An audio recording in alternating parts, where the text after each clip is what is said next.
আল্লাহ বলেন, বান্দেরে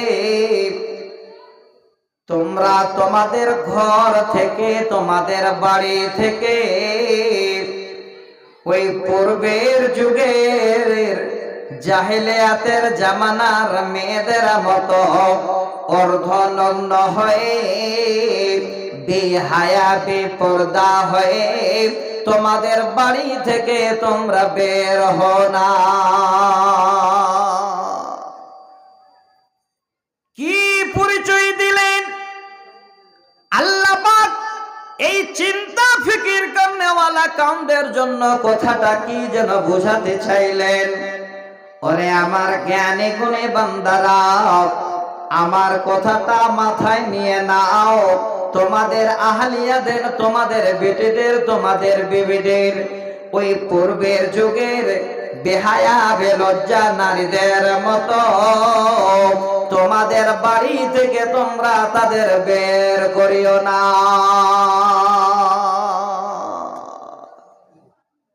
তাহলে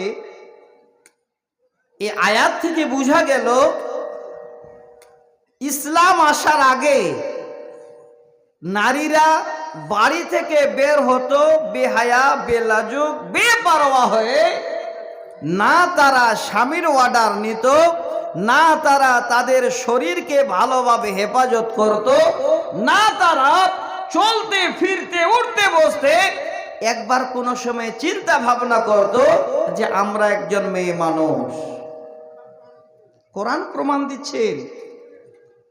আর এই হালাত, এই অবস্থা বর্তমানে এই শেরশাহবাদী কাউমদের মধ্যে শুরু হয়ে গেছে। যেই জালসায়, যেই অনুষ্ঠানে, যেই গ্রামে দেখবেন এই রকমের বড় ধরনের বেহায়াপনা চলছে, জেনে নেবেন আপনার আহলিয়া, আপনার বিবিদের আপনারা সেই পূর্বের যুগের নারীদের মতো বের করে দিয়েছে। দুটো তিনটা জিনিস থেকে সাবধান, খুব মাথায় নেবেন কথাটা বলছি। আজকে আপনারা দোকান বন্ধ করেছেন, আর দুটো জিনিসকে বন্ধ করবেন। এলাকার মানুষ হতে পারে, এই কারণে আল্লাহর জান্নাতে যাবেন, আল্লাহর জাহান্নাম আল্লাহ আপনাদের দেবেন না। দুটো জিনিস কি? কোথাও যদি মানুষ মারা যায় তো দেখবেন মেয়ে ছেলেরা শুধু খালি দলে দলে ভিড় জমায়। ভাই জমায় না? একটা অপর গ্রামে পুরুষ মারা গেছে বা মানুষ মারা গেছে, মহিলাদের শুধু গিয়ে ভিড় জমাতে হবে, এটা কে বলেছিল? নিজস্ব যারা আত্মীয় স্বজন তারা যাবে। তারপরেও কিন্তু কোরআন হাদিস থেকে এত বড় কঠোর নিষেধ আছে যে পুরুষটা আপনার দূর সম্বন্ধে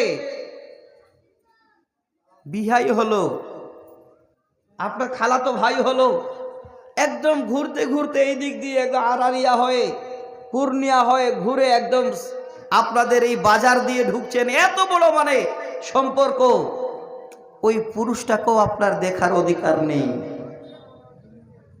কারণ ওই 14 জন পুরুষের মধ্যে তিনি পড়েন না। কিন্তু আমার মায়েরা দলে দলে গিয়ে এবার সেখানে আড্ডা জমায়। এই জায়গা থেকে আপনাদের আহলিয়াদের, বিবি বেটিদের বাঁচাবে। 2, আপনাদের দেশে বর্তমানে বেহায়া বিবাহ কিন্তু শুরু হয়ে গেছে। বেহায়া বিবাহ কাকে বলছে? আগের জামানায়, আমি আমার এই 20 বছরের জিন্দগিতে বলছি, কোনো ছেলে মেয়ের বিয়ে হয়েছে তো বারাত আসা ছিল না। ভাই এখন আসছে না? আসে না? একটু কথা বলবেন। ঘুম পেয়ে গেল নাকি আপনাদের? ঘড়িটা আস্তে আস্তে রাস্তে হারিয়ে গেছে। কয়টা বাজলো ভাই? বারাত বর্তমানে আপনাদের দেশেও কিন্তু এখন বাইক নিয়ে, গাড়ি নিয়ে যাচ্ছে। ভাই যাচ্ছে না? তার সাথে সাথে ওই যে বারাত যাচ্ছে, দেখবেন গন্তি করে দেখা যাবে 8-10টা ফের মহিলারাও আছে। যায় ভাই? এটা কোন শরীয়ত পেলেন?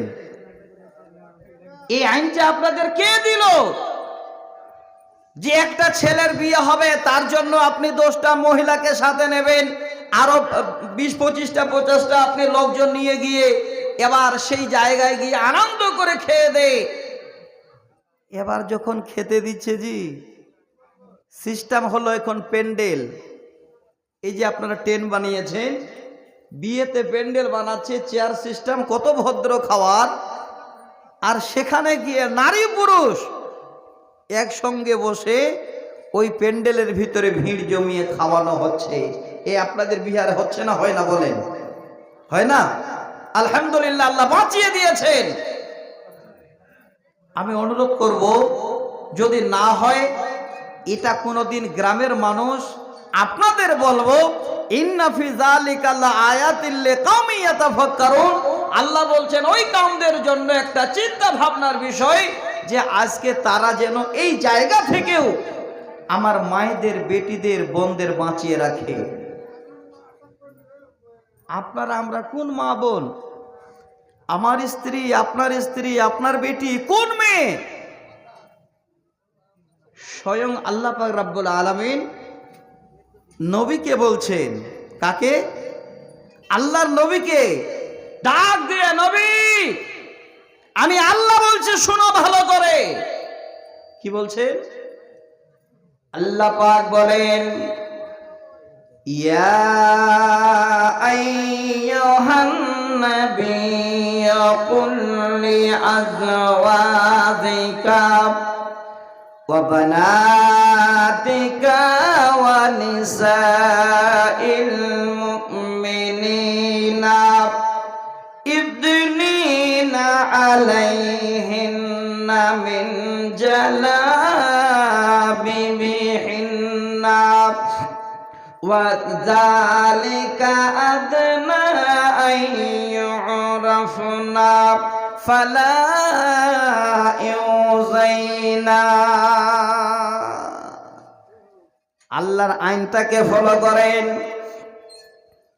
আপনার বিবি আমার বিবি, আপনার বোন আমার বোন, আপনার মেয়ে, তারা কারা? তাদের কি মূল্য আছে? আল্লাহ পাক স্বয়ং যেন নবীকে বলছেন, হে নবী আমি তোমাকে বলছি, নবী ভালো করে শোনো। কুল্লি আজওয়াজিকা ওয়া বানাতিকা ওয়া নিসাইল মুমিনিনা ইদনিনা আলাইহিন্না মিন জালাবিবিহিন্না। হে নবী তুমি তাদের বলে দাও, খাস করে তোমার বিবিদের। দেখেন কথাটা কোন জায়গায় আল্লাহ প্রয়োগ করলেন। হে নবী সর্বপ্রথমে তুমি তোমার বিবিদের বলে দাও, তোমার বেটিদের বলে দাও, এবং পৃথিবীর বুকে যত রকমের মুমিনা নারী আছে তাদের বলে দাও, তারা যখন বাড়ি থেকে বের হবে তাদের গলদেশে তারা যেন সুন্দর করে একটা ওড়না দিয়ে বের হয়। আল্লাহ নবীকে বলছে, নিজে আগে আল্লাহ পাক রব্বুল আলামিন নবীকে ইঙ্গিত করছেন, তোমার বিবিদের বলে দাও, তোমার বেটিদের বলে দাও, এবং সারা পৃথিবীর মুমিনা নারীদের বলে দাও, তারা যেন কোথাও যদি যায় অবশ্যই যেন সুন্দর করে তাদের শরীর ঢাকিয়ে যেন যায়। আর যদি এইভাবে না যায় তাহলে কিন্তু তাদের চেনা একদম সহজ হয়ে যাবে। বন্ধু, এই আইনটা সর্বপ্রথমে আল্লাহ পাক ফলো করতে বলছে নবীকে। আর ঠিক এই কথাটা আজকে আপনারা মাথায় তুলে নিন, যারা আপনারা বাড়ির মালিক, যারা হলেন আপনাদের বিবিদের মালিক, যারা হলেন আপনাদের বেটিদের মালিক, যারা হলেন এই সমাজের মালিক, আজকে এই আয়াতটা থেকে চিন্তা ভাবনা করেন, জ্ঞান অর্জন করেন। আমার বিবি কেন আজকে যেখানে সেখানে জালসা শুনতে গিয়ে মেলায় যাবে? আমার সাবালিকা মেয়ে কেন আজকে জালসায় গিয়ে তারা বেহায়া বেলজ্জার মতো আড্ডা জমাবে? আমার অঞ্চলের মহিলারা, আমার গ্রামের নারীরা কেন তারা বেহায়ার মতো আজকে রাস্তায় চলবে? এটা তো নিষেধ। আল্লাহ পাক নিজেই যেন নবীকে বলছেন, আগে তোমার বিবি, তোমার বেটি, সারা পৃথিবীর মুমিনাদের বলে দাও তারা যেন এইভাবে করে বাড়ি থেকে বের না হয়। এই কথাটা কম নয়। আমি আপনাদের একটা জায়গায় নিয়ে যাচ্ছি, না হলে কোরআন এবং বিজ্ঞান থেকে ইন্না ফি যালিকা লাআয়াতিল লিকাউমিন ইয়াতাফাক্কারুন, ওই সম্প্রদায়ের জন্য একটা চিন্তা ভাবনা করা দরকার। আল্লাহ যাদের জ্ঞান দিয়েছেন, এই জ্ঞানী সম্প্রদায়কে, এই সম্প্রদায়টাকে আপনাদের একটু একটু করে আমি চিনিয়ে দিতাম। আজকে আপনারা জামিয়া প্রাঙ্গণে যারা বসে আছেন, এই কারাঙ্কিয়ার মানুষ কিছুটা আপনারা অনুভব করেছেন। কোথাও যদি জালসা হয়, আপনার বিবিকে একাই ছেড়ে দেবেন না, আপনার বেটিকে একাই পাঠিয়ে দেবেন না। কোরআন শোনাবেন, জালসা শোনাবেন আপনার আহালিয়াকে, আপনার বিবিকে, আপনার বেটিকে। তাহলে আপনি নিজেই সাথে নিয়ে যান, নিয়ে গিয়ে যেখানে বসার জায়গা সেখানে ঢুকিয়ে দিন। জালসা শেষ হবে, সেখান থেকে আবার যখন বের হবে আপনি সাথে নিয়ে বাড়ি আসেন, কোনো গুনাহ নেই। আর আপনি একদম সাবালিকা বেটিকে গিয়ে বলছেন, বেটি যাও, হাতে তো মোবাইল আছেই, অসুবিধা নেই। এবার আপনার বেটি ওখানে জালসা শুনতে ঢুকলো না দোকানে ঢুকলো, আপনার চিন্তা ভাবনা নাই। আল্লাহ বলছেন সাবধান, হে সম্প্রদায় সাবধান। যদি আজকের দিনে এই জায়গা থেকে আপনার বেটিকে, আপনার আহালিয়াকে এই গুনাহ থেকে বাঁচাতে না পারো, এই গুনার ভাগ তোমাকে নিতে হবে। আজকের দিনটা আপনাদের জন্য এত সুন্দর দিন, আমি আজকে এত খুশি হয়েছি। যদি আপনারা একটু ধৈর্য ধরেন, একটু সময় দেন, তাহলে আপনাদের কাছে অনেকগুলো আমি ইনশাআল্লাহ কথা বলবো যে আপনার বিবি, আপনার বেটি কিভাবে চলবে। সাবালিকা বেটিকে ছেড়ে দিয়েছেন জালসা, রাত 12টা 1টার সময় যখন জালসা শেষ হচ্ছে, বাড়ি যাবে তো দেখছে বাবাও নাই, ভাইও নাই, কার সঙ্গে যাবে? গ্রামের মানুষ, হাজি, দাদা, ও খালাতো ভাই, একটু হাঁকো, বাড়িতে নিয়ে যেও জি। বলুন, গাড়ি নিয়ে আসছে তো? বলছে গ্রামের মানুষ, তাহলে ছেড়ে যায় কি করে? তুলে নিচ্ছে। জেনে রাখেন, অন্যায়, বড় অন্যায়। আপনাদের একটা হাদিস শোনাচ্ছি, খুব ভালো করে মনোযোগ সহকারে শুনবে। আল্লাহ রাসূল এক সফর থেকে আসছেন। আমার দিনী ভাই, আপনাদের মনে হচ্ছে ঘুম পেয়েছে, বুঝতে পারছি, কড়মড় করছেন। অনেক কিছু দেব, কবিতা আবৃত্তি, যা চাইবেন আগে যেইভাবে আপনাদের দিতাম আজকেও দেব। খালে একটু কোরআন আর হাদিসটাকে ভালো করে বুঝে নিন যে আল্লাহ আজকে আমাদের কোন জায়গা থেকে বাঁচিয়ে দিয়েছে। আল্লাহ রাসূল আসছেন তো দেখছেন একটা মেয়ে মানুষ এই রকমের একটি কাঠের বোঝা মাথায় নিয়ে আস্তে আস্তে আস্তে করে হেঁটে আসছে। নবীজি বলেন, ঠিক আমি আস্তে আস্তে আস্তে আস্তে যদি একটু কাছাকাছি হলাম, এইবার যদি দূর থেকে ফলো করি, ওই মেয়েটি অন্য কেহ নয়, ওই মেয়েটি হলো আমার আয়েশার ছোট বোন, আমার শ্বশুরের ছোট বেটি, যার নাম হলো আসমা।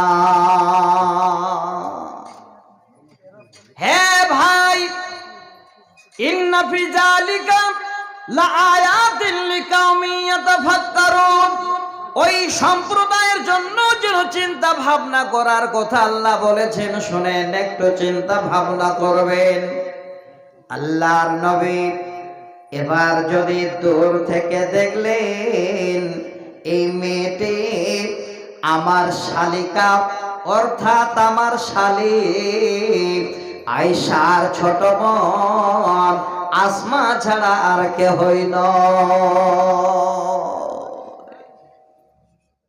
আল্লাহ রসুলের যেটা ভাইয়েরা ভাই ছিলেন, হাদিসে ধরেছেন, এত গড়িয়া বল, এত অলস যে নিজে কোনো কাজকর্ম করত না। নবীর শালী আসমা আবু বকরের মেয়ে, দুটো যে কিছু আহার করবে, চুলা জ্বালাবে, এই খড়ি খোঁচাগুলো নিজেই নিয়ে আসতেন। তো নবী দেখছেন যে এটা আসমা। নবী আমার আস্তে আস্তে আস্তে আস্তে আস্তে আস্তে করে উট নিয়ে যেন কাছে গেলেন। কাছে গিয়ে যদি দেখেন, নবীর আইডিয়া ফেলল এটা আসমা, হযরতে আয়েশা আর ছোট বোন।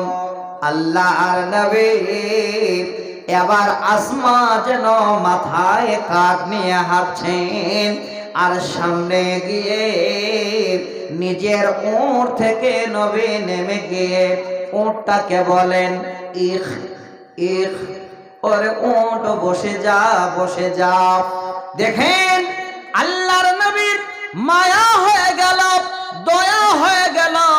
হায়রে আমার বিবির ছোট বোন আসমা কাঠ নিয়ে হেঁটে আসছে, আর আমি একজন দুলাভাই, আমি হলাম সারা বিশ্বের নবী। কেমন করে আমি যেন তাকে ছেড়ে চলে যাই। তাই নবীজি নিজের উটটাকে এবার সামনে বসাচ্ছেন, আসমাকে উঠে তুলে নিয়ে বাড়ি পৌঁছাবে। ঠিক উট যখন বসে গেছে, আসমাকে ইশারা করছে, আসমা ওঠো। হযরতে আসমা বলেন, নবী গো, আমার স্বামী বাড়ি আছেন, আর আমি এসেছি হালকা কিছু লকড়ি খড়ি জোড়াবার জন্য। ওগো আল্লাহর নবী, আজকের দিনে আমি আপনার উঠে উঠে যাব, আর রাস্তায় আপনি উট নিয়ে যাবেন। যত লোক দেখবেন, ওই লোকেরা সবাই যেন মন্তব্য করবে, আপনার আমার সম্বন্ধে তারা কথা বলবে। আলহামদুলিল্লাহ, আমার মায়েদেরও আজকে চিন্তা ভাবনা ইনশাআল্লাহ ফিরে গেছে। জামবাড়ি থেকে খায়রুন্নেসা একজন বোন আমার 500 টাকায় জামিয়ার জন্য পাঠিয়েছেন। আল্লাহ তুমি দানকে কবুল করো। আল্লাহুম্মা সাল্লি আলাইহি, আল্লাহুম্মা বারিক আলাইহি। ভাই যারা দেবেন আপনারা এইভাবে করে পাঠান। আর আমার কাছে একটু তাকরীর শোনেন। আমি বিহারে যেই জালসায় আসছি তাকরীর করতে পারি না, একটু পরে তখন টাকা ধরিয়ে দিচ্ছে। আজকে কিছুটা সুযোগ পাওয়া যেতে পারে। হযরতে আসমা বলেন, নবী গো, আমি আপনার উঠে উঠব, আর আপনি আমাকে নিয়ে যাবেন। হয়তো কাল সকাল বেলায় মানুষের মুখে মন্তব্য শুরু হয়ে যাবে। দেখেন কিভাবে দিনকে তারা বাঁচিয়েছে। হযরতে আসমা বলেন, নবীজি, আপনাকে আমি বলছি, আপনার উটটাকে আপনি উঠান, আপনি আপনার উঠে চড়ে যান। আমি আসমা হেঁটে হেঁটে আমার বাড়ি যাচ্ছে, আপনার উঠে আমি আসমা যেন আজকে উঠব না।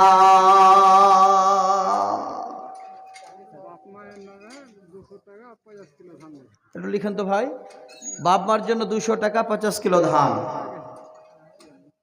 নামটা কি গো? ফাইজুদ্দিন। লিখে